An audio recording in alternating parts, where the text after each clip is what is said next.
Presiden Jokowi menegaskan bahwa pembangunan transportasi publik tidak boleh hanya dilihat dari sisi keuntungan finansial. Menurutnya, proyek seperti kereta cepat Wush justru memberikan keuntungan sosial yang jauh lebih besar, mulai dari efisiensi waktu, kenyamanan masyarakat, hingga peningkatan konektivitas antar wilayah. Jokowi menyebut, inilah yang disebut social return on investment, di mana manfaat bagi rakyat jauh melampaui hitungan uang semata. Kita harus tahu masalahnya dulu. Ya. Di Jakarta itu kemacetannya sudah parah. Ini sudah sejak 30 tahun, 40 tahun yang lalu, 20 tahun yang lalu. Dan Jabodetabek juga kemacetannya parah. Termasuk Bandung juga kemacetannya parah. Dari kemacetan itu, negara rugi secara hitung-hitungan, kalau di Jakarta saja kira-kira 65 triliun per tahun. Kalau Jabodetabek plus Bandung, kira-kira sudah di atas 100 triliun per tahun. Nah, untuk mengatasi itu, kemudian direncanakan dibangun yang namanya MRT, LRT, kereta cepat, dan sebelumnya lagi KRL, ada juga kereta bandara, agar masyarakat berpindah dari transportasi pribadi, mobil atau sepeda motor ke kereta cepat, MRT, LRT, kereta bandara, KRL, agar kerugian itu bisa terkurangi dengan baik. Dan prinsip dasar transportasi massal, transportasi umum itu adalah layanan publik. Ini kita juga harus ngerti, bukan mencari laba. Jadi, sekali lagi, transportasi massal, transportasi umum itu tidak diukur dari laba, tetapi adalah diukur dari keuntungan sosial. Social return on investment. Apa itu?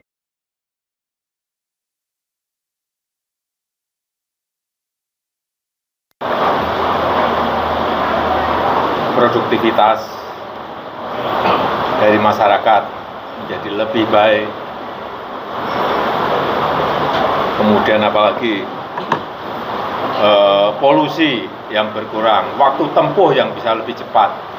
Disitulah keuntungan sosial yang didapatkan dari pembangunan transportasi massal. Jadi sekali lagi, kalau ada subsidi, itu adalah investasi, bukan kerugian. Kayak MRT, itu pemerintah Provinsi DKI Jakarta mensubsidi 800 miliar per tahun. Itu pun baru dari Lebak Bulus sampai ke HI. Nanti kalau semua rute sudah selesai, diperkirakan 4,5 triliun. Dari hitung-hitungan kami dulu, 12 tahun yang lalu. Dan memindahkan masyarakat, memindahkan orang dari mobil pribadi, dari sepeda motor, mobil, ke transportasi umum, transportasi massal juga tidak mudah. Merubah karakter itu nggak mudah. Tetapi yang kita lihat, MRT itu sukses mengangkut penumpang. Sejak diluncurkan itu sudah 171 juta penumpang. Kereta cepat sejak mulai meluncur sampai sekarang sudah mengangkut 12 juta orang dan yang lain-lainnya. KRL saya belum punya data, LRT saya belum punya data.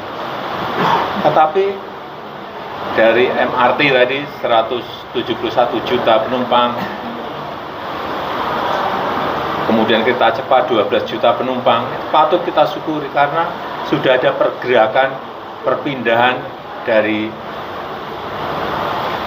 mobil pribadi, dari kendaraan masuk ke transportasi umum massal. Itu yang tidak mudah. Dan ini juga bertahap,